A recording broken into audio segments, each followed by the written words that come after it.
Seja muito bem-vindo aqui ao meu canal de palestras espíritas. O tema desse vídeo é como ocorreram as curas que são citadas nos evangelhos. Agradeço muito a você que tem me acompanhado, tem dado opiniões, tem compartilhado meus vídeos, tem se inscrito também em meu canal de palestras aqui no YouTube. E agradeço a Deus pela feliz oportunidade da realização desse pequenino trabalho. Respondendo de imediato à pergunta como ocorreram as curas que são citadas no Evangelho, dizemos que Jesus operou estas curas manipulando, como um grande mestre que ele é, o chamado fluido cósmico universal. Esse fluido, criado por Deus, ele une todo o universo. É através do fluido que recebemos os passes, é através do fluido que os nossos pensamentos chegam até onde nós os endereçamos. O fluido cósmico universal é um elemento no qual todo o universo está mergulhado. Planetas, constelações, sóis, mundos e todos os seres. O fluido cósmico universal é composto por elementos químicos criados por Deus. Por exemplo, quando respiramos, estamos retirando do fluido cósmico universal um desses elementos químicos, o oxigênio.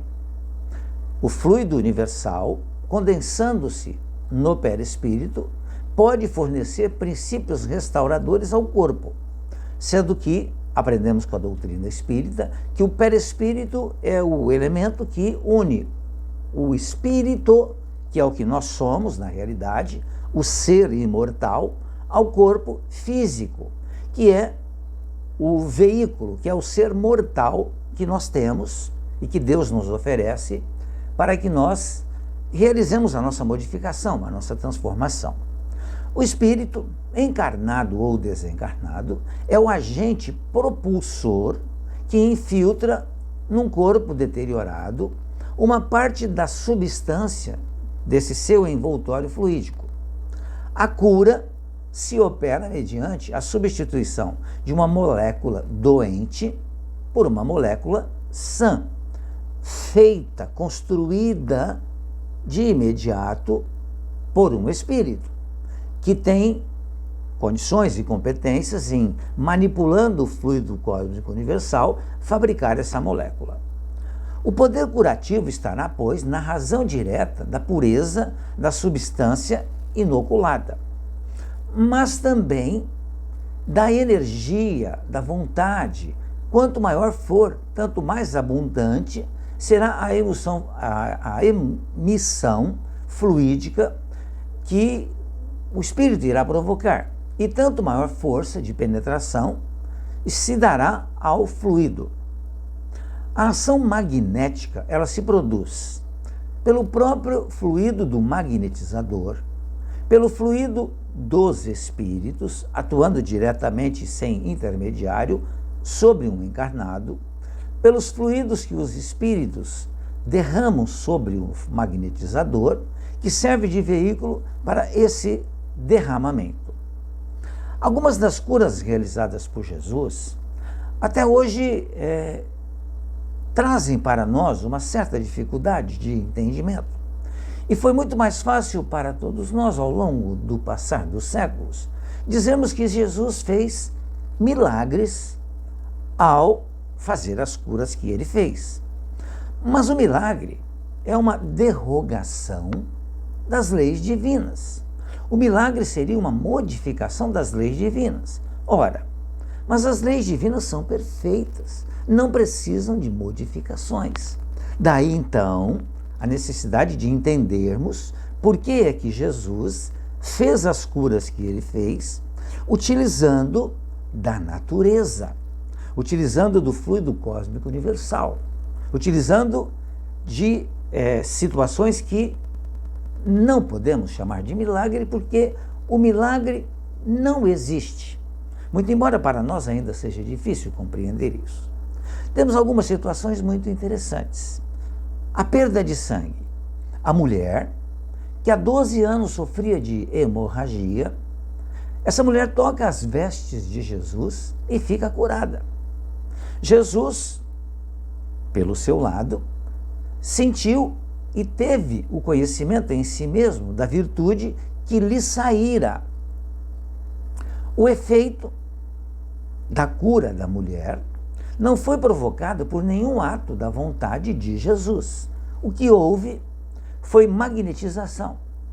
Não houve nem mesmo a imposição das mãos de Jesus sobre a mulher. Ele nem mesmo viu a mulher.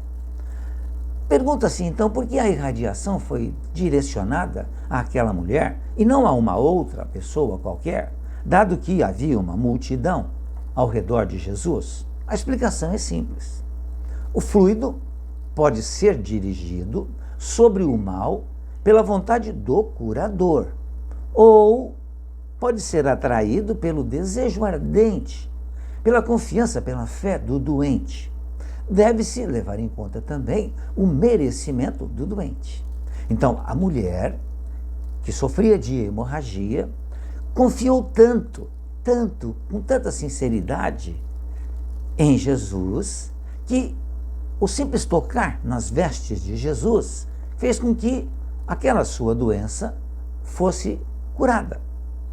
Foi merecimento dela, não foi imposição de Jesus.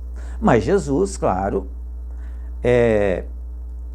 em sua volta, em seu entorno, existia muitos fluidos e muitas pessoas se beneficiavam disso. Outro caso citado nos evangelhos também é o cego de Betsaída. Tomou o cego pelas mãos, Jesus, passou-lhe saliva nos olhos e impôs-lhe as mãos. Aqui é evidente o efeito magnético. A cura não foi instantânea, foi gradual e consequente a uma ação prolongada e reiterada, se bem que mais rápida que na magnetização normal. Então Jesus, utilizando-se do fluido cósmico universal que está ao nosso redor, está ao meu redor, ao redor de todos nós, no universo. Então Jesus manipulou esse fluido e fez com que o cego se curasse. Havia no cego merecimento? Havia, sem dúvida nenhuma. Havia condições da cura do olho. O olho não estava absolutamente morto, os seus tecidos, mas ele pôde ser modificado. Tirou-se o tecido morto e colocou-se um outro tecido, através da manipulação do fluido cósmico universal, sem nenhum milagre. Temos o paralítico também. Meu filho, tem confiança. Perdoados te são os teus pecados, disse Jesus. Teus pecados te são remitidos. Significa dizer que os males desta vida são muitas vezes expiações do passado, bem como sofremos as consequências das faltas que cometemos em existências anteriores. Teus pecados te são remitidos. Equivale a dizer, pagaste a tua dívida. E o paralítico pôde, então, através também da manipulação dos fluidos, do fluido, Jesus pôde devolver, então, àquele paralítico a capacidade de andar novamente. Porque houve a substituição do tecido lesado por um tecido bom, um tecido novo. Os 10 leprosos. Ide, mostrai-vos aos sacerdotes. Quando iam a caminho, foram ficando curados. Somente o samaritano voltou para agradecer a Jesus. A explicação é de que, curando indistintamente judeus e samaritanos, Jesus dava ao mesmo tempo uma lição e um exemplo de tolerância, de amor, fazendo ressaltar que só o samaritano voltou a glorificar a Deus. Mostrou que havia nele maior soma de verdadeira fé, de reconhecimento, do que aqueles que se diziam ortodoxos, aqueles que eram efetivamente e tinham realmente o conhecimento das leis, mas não as colocaram em prática. E o cego de nascença? Jesus cuspiu no chão e, havendo feito pequena lama com a sua saliva, passou essa lama nos olhos do cego e lhe disse: vai lavar-te na piscina de Siloé, que significa enviado. Ele foi, lavou-se e voltou, vendo de forma clara. Nesse caso, foi pecado desse homem ou dos que o puseram no mundo que deu causa a que ele nascesse cego? A resposta é que não é nem por pecado dele, nem dos que o puseram no mundo, mas para que nele se patenteiem as obras do poder de Deus. A explicação que temos é com relação à pergunta dos discípulos. O fato de sofrer sem ter pecado revela a sabedoria divina, quer dizer, ele servia de instrumento de uma manifestação divina, totalmente natural. Se não era uma expiação do passado, era uma aprovação apropriada àquele progresso, daquele espírito. Porquanto Deus, que é justo, não imporia um sofrimento sem que esse tivesse utilidade. Quanto ao meio empregado para a sua cura, evidentemente, aquela espécie de lama, feita de saliva e terra, nenhuma virtude podia encerrar, a não ser pela ação do fluido curativo de que for impregnado por Jesus. É assim que substâncias como água, por exemplo, podem adquirir qualidades poderosas e efetivas sob a ação do fluido espiritual ou magnético, ao qual eles servem de veículo ou, se quiserem, de reservatório. Então, as curas encontradas nos evangelhos são naturais, foram feitas pela manipulação do chamado fluido cósmico universal. O assunto é profundo, não encerramos aqui toda a explicação. Peço aos amigos que procurem ler mais sobre isso, para que a gente entenda que milagre não existe.